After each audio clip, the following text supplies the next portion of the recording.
Sebelum kita bahas tentang sharing kita pada siang hari ini, saya pengen baca satu ayat tentang masalah sabar. Ini ayat menurut saya sih keren banget ya. Teman-teman nanti bisa cek di dalam Al-Quran, surat Al-Anfal ayat 65 dan 66. Surat Al-Anfal ayat 65 dan 66. Saya baca khusus bagian sabarnya aja ya, biar kita nggak salah tafsir ya. Di dalam ayat 65 itu Allah berfirman, A'udzu billahi minasy syaithanir rajim. Bismillahirrahmanirrahim. Ya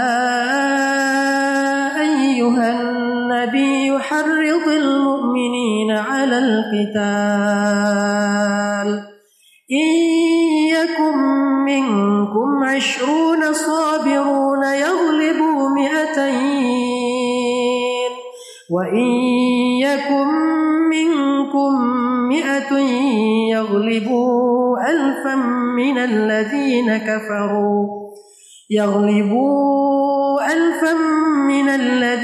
kafaru bi'annahum qaumun la yafqahun. Al-ana khaffafa Allahu 'ankum wa 'alima anna fikum dha'fan fa in yakum minkum mi'atun sabiratun yaghlibu mi'atayn wa in yakum minkum alfun yaghlibu alfayn bi'idznillah wallahu ma'as sabirin. Wallahu ma'as sabirin. Wallahu ma'as sabirin. Shadaqallahul azim. Teman-teman anak-anak muda yang dirahmati Allah Subhanahu wa taala,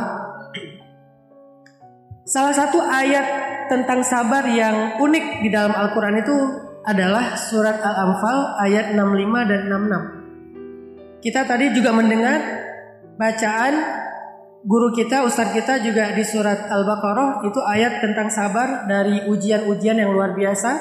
Dan kalimat yang perlu di-highlightnya adalah wabasyiris sabirin. Ada lagi nanti di akhir surat Ali Imran, ya ayyuhalladzina amanu sabiru wasabiru warabitu dan seterusnya.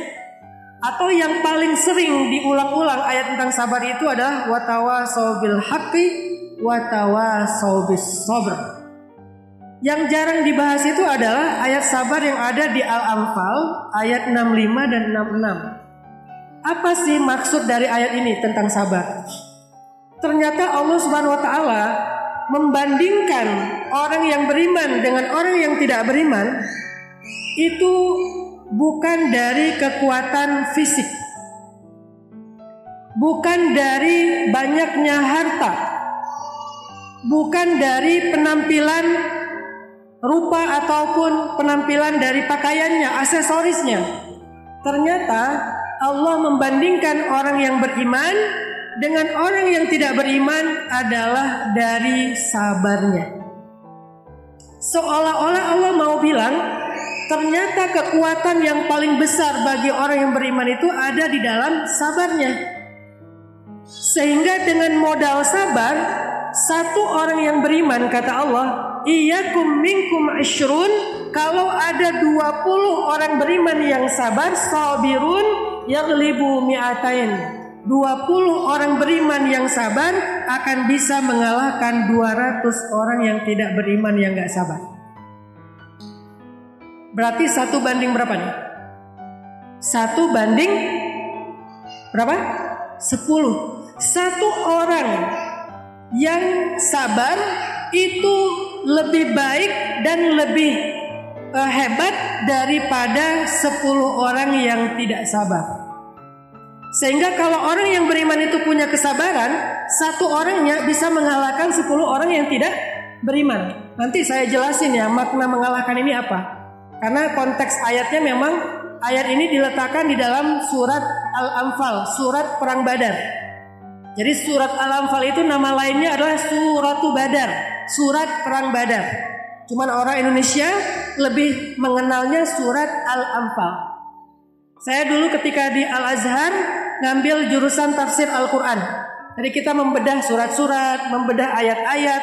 Nah, dalam beberapa kajian bedah surat dan ayat, kita menemukan literasi bahwa nama lain dari surat Al-Anfal itu adalah Suratu Badar, surat perang Badar. Dan kita tahu bagaimana perang Badar itu secara jumlah. Ya, secara jumlah 1:3. Secara jumlah 1:3. 300 sekian karena ada ikhtilaf di antara ulama. 300 sekian melawan 1000 sekian. Jadi 1:3 kurang lebih. Dan yang satu ini ternyata mereka adalah orang yang tidak berpengalaman dalam perang. Mereka tidak siap dengan peperangan. Mereka orang yang tidak terlatih. Mereka nggak punya persenjataan yang cukup. Intinya tidak layak 300 orang ini dalam sebuah kejadian, yaitu perang. Nanti bisa dipakai misalnya dalam usaha, dalam karir, dalam pernikahan, dalam apapun kebaikan-kebaikan dalam hidup kita. Artinya dia tuh nggak layak sebetulnya. Kalau mau nikah ibaratnya dia itu nggak layak melamar seorang perempuan. Semua kriteria yang ada dalam benak perempuan di dia itu nggak ada. Kata si ceweknya, saya tuh kriteria suami yang saya doakan dalam doa saya itu yang pertama adalah tinggi. Dia setengahnya. Misalnya nih, nggak seperti yang diharapkan ceweknya, nggak tinggi-tinggi banget lah. Kalau foto sama teman-temannya pasti ngajaknya fotonya duduk. Jangan foto berdiri, ketahuan tinggi badannya. Kalau duduk udah rata tuh. Kedua, saya pengennya yang bening kayak cowok Korea, kayak Jungkook ya, dreamer kan. Wes, kalau tampil cewek-cewek teriak-teriak, beningnya tuh sampai saking beningnya kita nggak bisa bedain dia cowok apa cewek. Glowing, nggak karena skincare juga sih, emang kayak gitu kulitnya. Itu kita estetik. Warnanya tuh estetik banget, bold warnanya, nggak light sama sekali.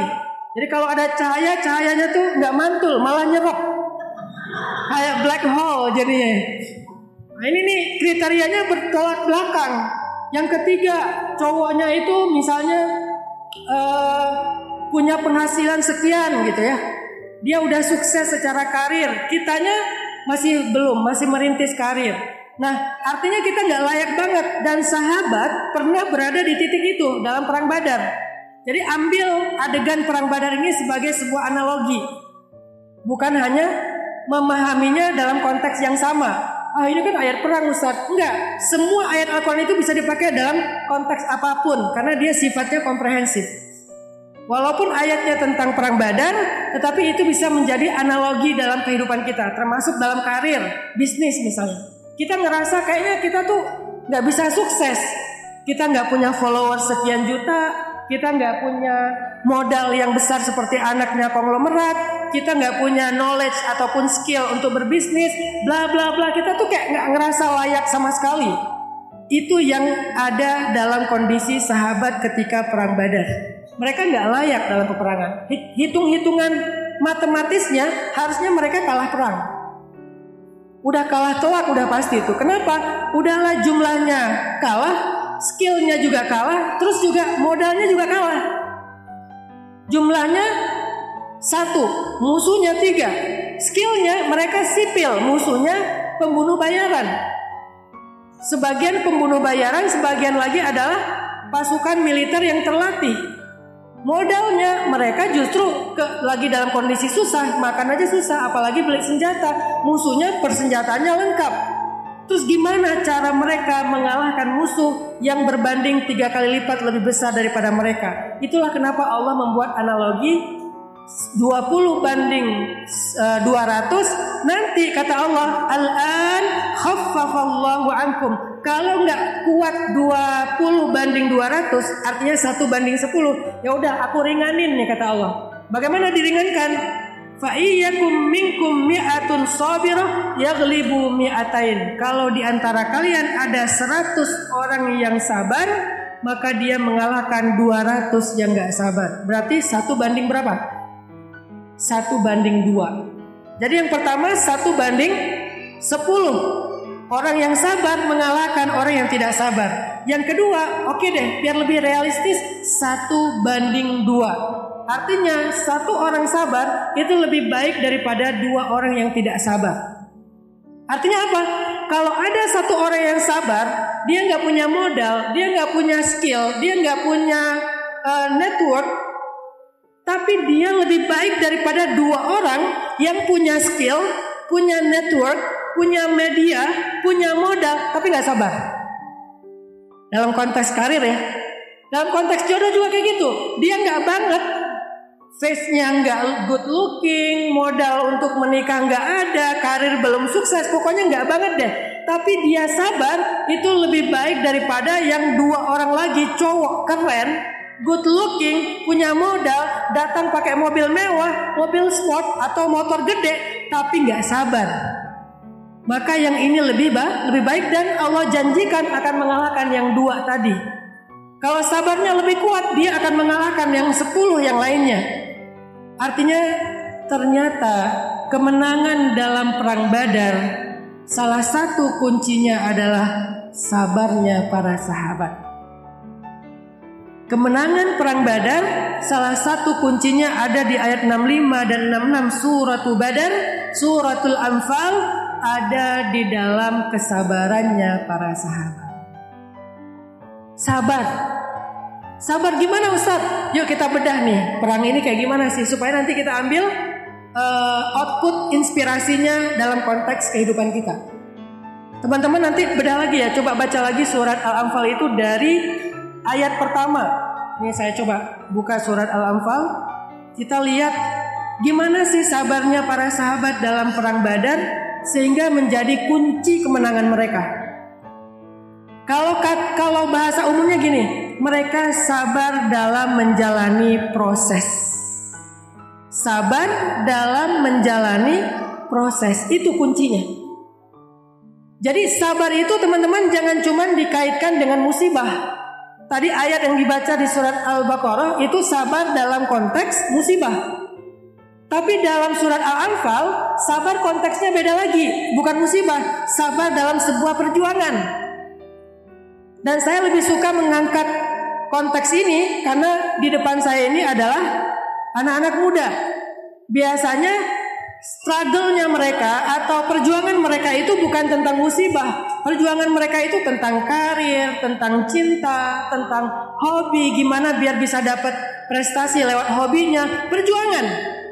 Sehingga saya pengen kita memahami sabar dalam konteks anak muda, yaitu perjuangan kita. Mulai dari sekolah kita, kan itu karir ya, sekolah. Gimana kita bisa sukses di sekolah, gimana kita bisa sukses di kursus, gimana kita bisa sukses di pelatihan, di klub, di kampus, di organisasi, sekolah dan kampus, dan seterusnya kita sukses. Nah, disitulah kita belajar sabar, karena sabar kunci kesuksesan, bahkan mengalahkan 10 orang yang tidak sabar. Walaupun mereka punya modal. Sabar yang kayak gimana Ustadz? Tadi, sabar dalam menjalani proses. Kunci kemenangan itu sabar dalam menjalani proses. Karena gak ada yang instan. Saya kan senang main ya, makanya saya punya tagline banyak main, banyak manfaat. Dulu banget 2015 ketika awal dakwah anak muda, saya main skateboard. Pertama banget saya main skateboard. Saya bukan anak skate. Saya bukan seorang skateboarder, tetapi I love skateboarding. Saya suka main skate. Waktu itu saya diajarin sama teman saya anak Bandung, dia juga salah satu nabinya skate lah ya. Bisa dibilang, kenapa dibilang nabi? Karena dia teladan dalam urusan skate di antara anak-anak skate Indonesia. Dia bilang, yuk Ustadz kita main skate, biar anak muda tertarik datang ke dakwah karena Ustadznya main skate. Oh ayo, saya bilang, kalau niatnya skate fisabilillah, ayo saya bilang. Akhirnya saya belajar skate. Awal berdiri itu kan pasti resiko banget ya. Namanya berdiri di atas roda yang kita nggak terbiasa, jatuh berkali-kali, saya pernah terkilir. Pokoknya berdarah-darah untuk bisa main skate. Sampai akhirnya setelah bisa main skate, walaupun gak jago, bisa menikmati papan di Turki, menikmati papan, bahkan umroh juga bawa papan skate. Itu untuk pertama kali ada jamaah umroh bawa papan skate. Aneh, tapi ternyata justru saya pengen tunjukin ke anak muda yang malas umroh nih, yang kalau diajak ibunya umroh pasti malas, pasti nggak mau, pasti nolak. Dia mending pergi ke Korea, dia mending pergi kemana daripada umroh. Saya pengen nunjukin, umroh itu asik loh. Umroh itu youth friendly banget loh. Umroh itu bisa seru juga loh. Akhirnya saya bawa papan skate. Main skate di mana? Setelah selesai rangkaian umroh, udah tawaf, udah sa'i semuanya. Hari kedua kan ada free time tuh. Kita main skate di depan masjid. Tetapi nggak di pelataran, di jalan aspalnya masjid tuh. Kan depan pelataran masjid ada jalan aspal tuh, kita main di situ. Dimarahin sama askar. Saya pura-pura nggak bisa bahasa Arab. Saya tahu dia maksudnya sini lo gitu kan.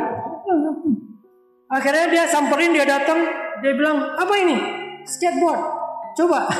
Akhirnya dia coba, udah gitu dia ketagihan. Lama dia sampai setengah jam main skate bareng dengan kita.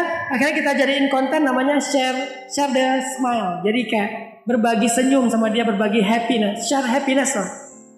Artinya bahwa ternyata skateboard itu menjadi salah satu make up dakwah untuk supaya anak muda tertarik. Saya main skate, tapi emang saya senang. Beres main skate, saya main snowboard di Jepang waktu itu. Karena ada undangan dakwah ke Jepang, saya bilang boleh nggak kalau ngundang saya itu di musim dingin, winter. Kenapa Ustaz? Saya pengen main salju. Tapi saya nggak mau bikin boneka salju, itu terlalu unyu-unyu buat saya gitu. Terus ngapain Ustaz? Saya pengen belajar main snowboarding. Oh ya udah, dakwahlah ke Jepang. Setelah selesai dakwah, saya naik ke salah satu gunung di Jepang itu main snowboarding, belajar snowboard. Itu jatuh berkali-kali ke gulung-gulung dan jangan bayangin salju itu powder. Salju itu kayak aspal. Apalagi waktu itu saya udah akhir musim dingin, jadi udah agak keras sehingga jatuhnya ya kayak jatuh di aspal aja. Kepala, lengan segala macam.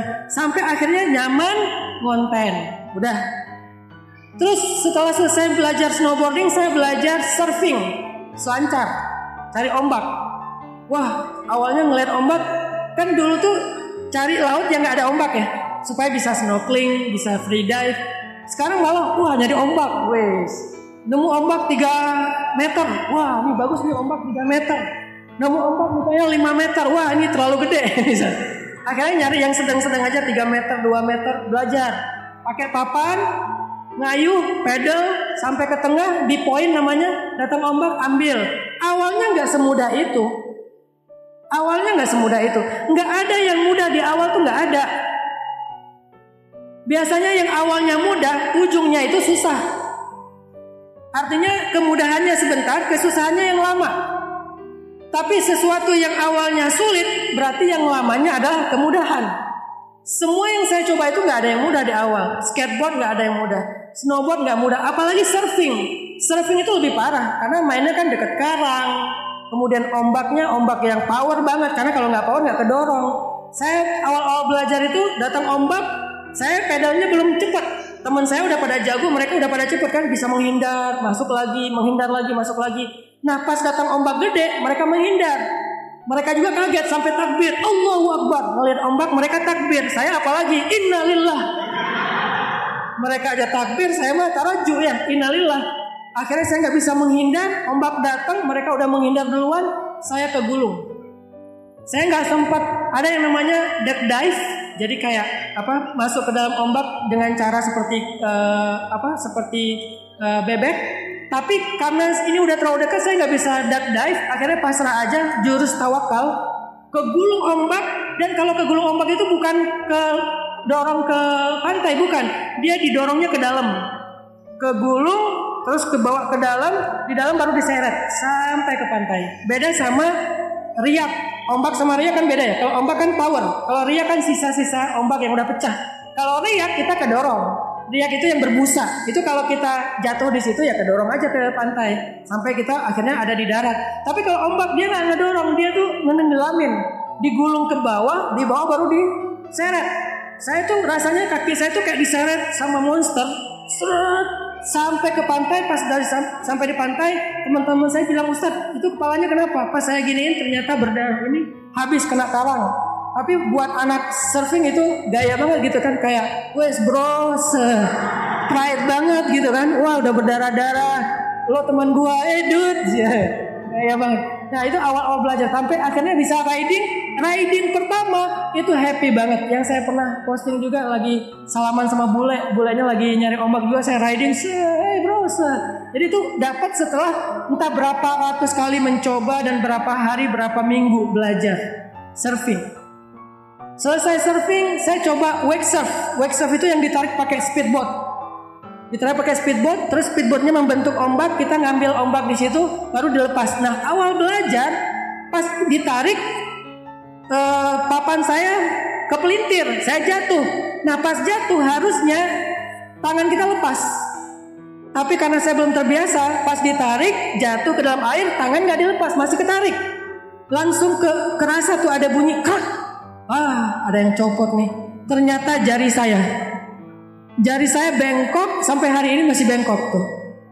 Ujung jari saya bengkok gara-gara ketarik di dalam air, karena dia kayak ketahan tapi ketarik dengan speedboat yang kecepatannya 100 km per jam lebih. Jadi artinya kayak kerasa krek, udah. Pas saya naik ke atas water trap, jari, udah istirahat dulu, besok latihan lagi, sampai akhirnya bisa menikmati wake surf. Yang terakhir kemarin belajar berkuda jatuh udah entah berapa kali, sampai otot sobek udah 3 kali, sekali recovery 1 bulan 2 bulan, sampai akhirnya bisa nyaman berkuda. Semua itu adalah hasil sabar dalam menjalani proses. Cuman itu kuncinya. Sehingga saya berpikir gak ada yang kita gak bisa, cuman kita gak sabar aja ngejalaninnya. Kata teman-teman, kalau anak skate aja udah. Saya pengen jadi avatar. Skate saya coba, snowboard saya coba, apalagi pokoknya salju dicoba, aspal dicoba, ombak dicoba, free dive di laut-laut yang bagus dicoba, sampai kuda juga dicoba. Ini satu lagi yang belum dicoba, para layang udara. Nih elemen udara nih belum nih. Semua elemen udah dicoba. Tapi saya percaya satu, semua itu bisa walaupun gak harus jago, dengan syarat sabar. Cuman itu doang modalnya. Bukan modal Ustadz serba bisa, bukan. Ustadz sabar menjalani proses itu, bukan serba bisa. Saya gak jago. Target saya itu bukan jadi jago, target saya enjoying.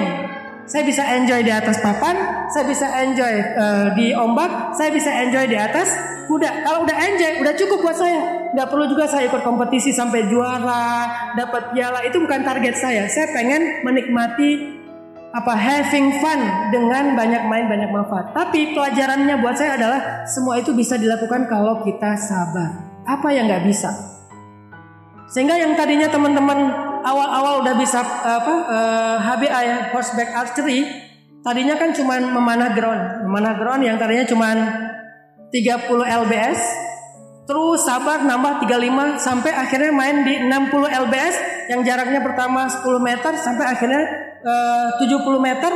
Itu semuanya dilalui dengan sabar dan kemudian diajak tanding sama teman-teman, scoring biar lebih semangat, bisa lebih cepat dari mereka karena saya sabar. Sehari itu nembak itu sampai 500 shot sehari. Kenapa? Melatih instinktif dan melatih juga muscle memory ya, supaya otot kita mencatat mana yang benar gitu. 500 shot sampai bisa sabar. Teman-teman yang tadinya udah bisa duluan nggak sabar dalam berlatih, akhirnya ketika scoring setelah 2-3 bulan mereka tertinggal. Nah ternyata benar kata Allah, kalau kalian sabar, kalian bisa mengalahkan orang yang modalnya lebih dari kalian tapi tidak sabar. Itu berlaku dalam segala urusan hidup teman-teman. Dan itulah yang saya pakai dalam kehidupan pribadi saya. Mulai dari bab menikah, itu modal saya itu sabar. Saya menikah gak punya modal. Teman-teman dengar di YouTube gimana storytelling saya tentang ayat-ayat cinta di Mesir.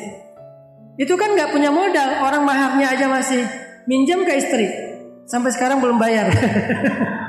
Tapi udah diganti dengan yang nafkah yang lain insya Allah. Dia bilang juga ini mah udah lebih dari mahar ya. Udah berarti gak perlu bayar ya. Alhamdulillah. Gak punya modal, banyak saingannya lebih keren. Kok bisa dapat?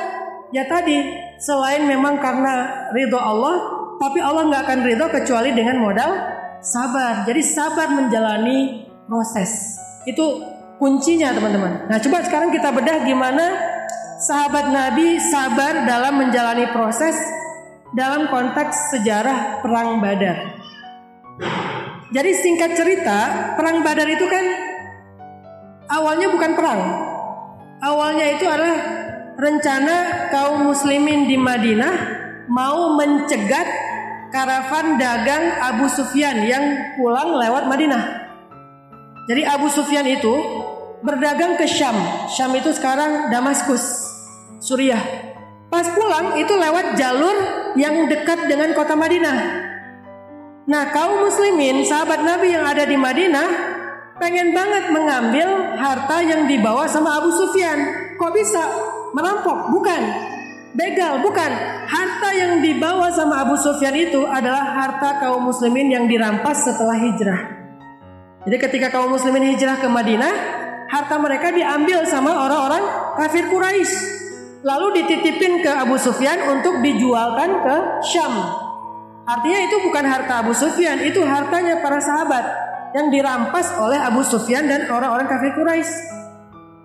Sehingga ketika Abu Sufyan pulang berdagang dari Syam, Nabi bilang ke para sahabat ahlu Makkah atau sahabat Muhajirin, yuk kita cegat karavan dagang Abu Sufyan. Kita ambil kembali harta yang menjadi hak kita. Sahabat semangat. Allahu Akbar, kita akan mengambil kembali hak kita yang dirampas Abu Sufyan. Semangat luar biasa. Tapi tiba-tiba rencana ini bocor ke Abu Sufyan. Ada intel yang nyari tahu, sehingga akhirnya Abu Sufyan minta tolong Abu Jahal. Abu Jahal ada di Mekah. Abu Jahal, tapi manggilnya waktu itu bukan Abu Jahal, itu kan panggilan kaum muslimin ya. Dia manggilnya Amru bin Hisham atau Abu Al-Hakam. Ya Abul Hakam, bantu kami, barang dagangan kita mau dicegat sama Muhammad dan kelompoknya. Kirim pasukan untuk mengawal karavan dagang kami. Akhirnya Abu Jahal mengirim pasukan 1000 prajurit bersenjata lengkap untuk mengawal karavan dagang. Berarti sekarang ada berapa kelompok? Ada 2 kelompok.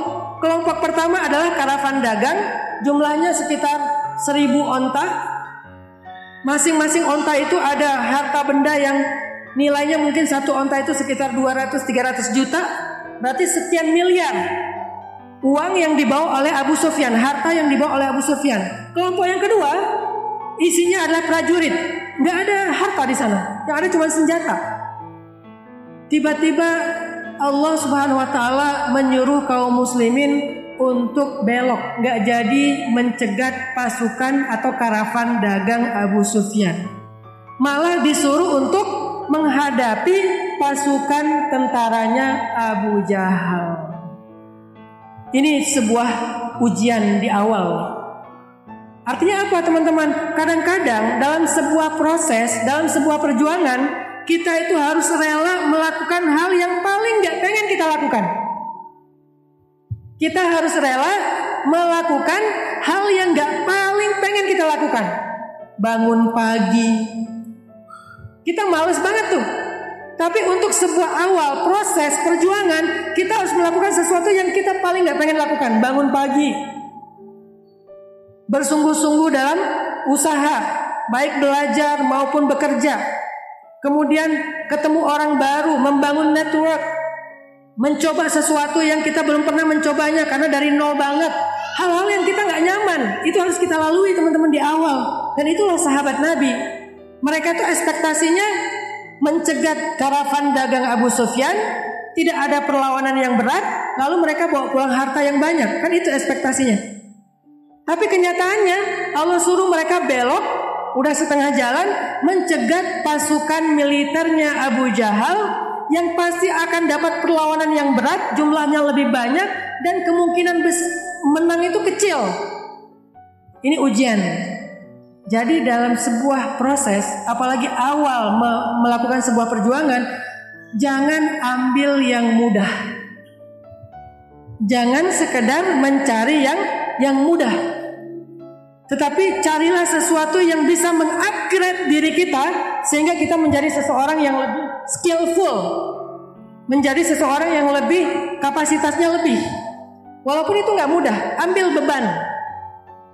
Jadi jangan, sebagai anak muda kalian jangan takut mengambil beban.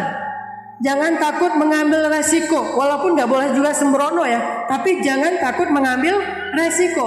Karena kenapa? Kalau kalian melakukan kesalahan, kalian masih muda. Kalau kalian melakukan kesalahan dan rugi, kalian masih bisa memperbaikinya. Masih banyak waktu. Kalau Allah takdirkan usia kalian sampai usia normalnya umat Muhammad, yaitu 60 tahun. Kalian masih punya waktu setengah dari usia kalian, bahkan lebih. Sehingga jangan takut untuk mengambil resiko, jangan takut untuk mencoba yang berat. Tantangan, misalnya tantangan dalam belajarnya apa? Siapa yang bisa bikin sebuah proyek sosial atau sebuah proyek yang di kelas itu dia sesuatu yang rumit, teman-teman yang lain pada diam, angkat tangan, saya bismillah, ambil tantangan itu.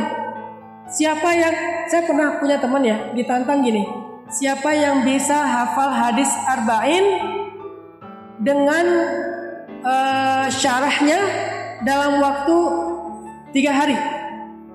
Hadis arba'in dengan syarahnya dalam waktu 3 hari. Dia angkat tangan. Kita berpikir hadis arba'in itu normalnya dihafal dengan syarahnya sebulan. Tapi ini tantangannya 3 hari. Gak ada di antara kita yang berani. Dia pun bukan orang yang paling pintar di antara kita, tapi dia ambil tantangan itu. Ketika dia mengambil tantangan, dia memaksakan dirinya itu push the limit sampai batas kemampuan dia yang selama ini dia gak tahu kalau dia ternyata mampu. Kita juga gak percaya dia mampu. Tapi terlanjur ngambil tantangan, setelah dikasih kan gak mungkin mundur nih. Udah maju kan, udah naik panggung, masa mau turun lagi kan malu kan. Akhirnya dia bisa melakukan itu. Saya pernah jalan-jalan tuh ke Jogja. Ada satu sungai yang arusnya deras, dan ada beberapa tempat untuk cliff dive namanya. Olahraga cliff dive itu loncat dari tebing. Saya suka dengan olahraga yang agak-agak ekstrim. Enggak ekstrim banget sih, agak ekstrim. Nah kita mau coba cliff dive. Pertama 5 meter, 7 meter, 10 meter, 15 meter kan gitu kan. Cliff dive nih. Saya bilang, siapa yang mau saya fallback? Saya tanya ke teman-teman yang ikut bareng. Saya Ustaz. Ya udah, tantangannya loncat 15 meter. Di bawah arusnya deras 15 meter. Diam semua. Karena saya yang menantang, saya harus tunjukin dong. Padahal saya juga belum pernah loncat 15 meter. Tapi karena saya sebagai orang yang menantang, sebagai seorang contoh, teladan, leaders kan harus duluan. Akhirnya saya naik ke atas. Biasa aja di sini, padahal saya kakinya udah gini-gini. Biasa aja, yuk naik yuk. Di bawah-bawah tuh ada cewek-cewek yang nonton gitu kan. Saya sengaja mancing mereka naik duluan karena nggak mungkin turun kalau udah naik. Kalau di bawah tuh kan kerasa kayak dekat ya. Tapi begitu di atas kan beda ya. Biasanya ngelihat ketinggian itu kalau dari bawah itu setengah dari ketinggiannya. Oh, nggak terlalu tinggi gini. Pas naik ke atas, 2 kali lipat dari di bawah, lebih tinggi. Naik aja. Akhirnya pada naik. Pas sudah naik ke atas, pilihannya cuma 2, loncat atau malu. Kalau turun lagi, malu banget, seumur hidup dibully tuh. Apalagi yang nonton cewek-cewek. Kalau loncat itu tinggi banget gitu. Rasanya tuh pas sudah loncat, kakinya kok nggak sampai, masih gini-gini aja nggak sampai. Saking buat kita sih 15 meter udah tinggi ya. Ya lebih tinggi dari lantai 2 ini sedikit lah. Ya kurang lebih 15 meter. Akhirnya saya loncat duluan, saya nggak mau mikir, saya nggak mau ngeliat ke bawah. Saya pokoknya jangan berpikir, lakukan aja karena secara matematika itu mah aman kan, bawahnya air. Asal landingnya benar ya, jangan landing pakai muka. Asal landingnya benar, insya Allah aman. Udah loncat, akhirnya mereka malu. Ustaz aja loncat, di bawah cewek-cewek nonton, masa kita turun lagi loncat. Ternyata semuanya udah ngerasain loncat, naik lagi. Yang kedua agak lama, yang ketiga udah lebih cepat, yang keempat, kelima, keenam naik loncat, nyaman. Kenapa? Ternyata mereka nggak tahu kalau limit mereka nggak seperti yang mereka bayangin. Kami cuma mampu loncat 3 meter. Itu namanya mental block. Kita membuat limit sendiri. Padahal aslinya lebih dari itu. Kamu tuh bisa 10 meter. Ngapain kamu mental block cuma 3 meter? Sehingga kamu mengambil tantangan sesuai dengan persepsi kamu. Saya mau tantangan kalau di bawah 3 meter. Akhirnya kita push. Coba ambil tantangan yang 10 meter. 15 meter. Akhirnya berkali-kali mereka loncat dan mereka nyaman. Gak ada rasa takut. Enjoy. Yang pertama loncat itu kan cuma kaki doang. Yang kedua masih kaki. Yang ketiga udah mulai agak-agak atraksi. Yang keempat udah koprol segala macam, ada yang landing pakai muka pun udah biasa aja. Karena udah tahu gimana rasanya landing di air dengan jarak segitu, udah tahu rasanya, jadi udah ngetrik. Itu semuanya di awal karena dia berani mengambil sesuatu yang gak nyaman. Ini nih filosofinya ada di Al-Anfal, teman-teman. Allah meminta kaum muslimin mengambil tantangan yang gak nyaman buat mereka. Yang nyaman apa? Menghadang karavan dagangnya Abu Sufyan, itu nyaman banget. Kalau ada peperangan pun peperangan kecil lah, karena karavan dagang itu paling dikawal 10-20 orang prajurit. Tapi Allah menyuruh mereka untuk menghadapi pasukan Abu Jahal yang 3 kali lipat, 1000 prajurit. Kan lebih enak melawan 20 prajurit dengan jumlah kita 300 orang. Dan kalau menang dapat harta, dan peperangannya gak akan sulit, untungnya besar, itu nyaman. Tapi pilihan itu tidak akan mengupgrade kapasitas iman, kapasitas skill, kapasitas kesolehan para sahabat. Enggak sama sekali, karena itu mudah. Dan kalau mereka mengambil pilihan yang pertama, maka mungkin tidak ada yang namanya surat Al-Anfal di dalam Al-Quran. Maka mungkin mereka tidak mendapatkan kemenangan besar yang berupa dijamin masuk surga tanpa hisab. Itu kemenangan paling besar. Maka mereka mungkin gak akan pernah melihat malaikat turun, 1000 malaikat turun dengan ikat kepala hijau, dengan mengendarai kuda putih bercahaya, dengan membawa panah, busurnya persis seperti busur yang dibawa oleh Nabi. Nabi punya 6 busur panah, salah satunya yang dibawa dalam perang Badar, dan busur itulah yang dipakai sama para malaikat, yaitu malaikat perang. Bukan malaikat rahmat, bukan malaikat wahyu. Kan malaikat beda-beda tuh. Kalau malaikat wahyu itu cakep-cakep, good looking, karena mereka adalah safarah, dutanya malaikat, kiramim bararah. Kalau malaikat rahmat itu apa? Smiling face, jadi wajah mereka itu ramah gitu. Ini malaikat yang turun khusus malaikat yang bertugas untuk membantu perang, membantu kaum muslimin. Yang kebayang ya, gak usah malaikat, manusia. Antara artis sama militer kan beda kan? Kalau artis mungkin bening-bening, kayak rapi gitu. Kalau militer kan kelihatan gagah, serem gitu kan. Apalagi kalau yang dia tugasnya memang di tempat-tempat yang kayak di rimba atau apa, itu pasti berbeda tuh tampilannya.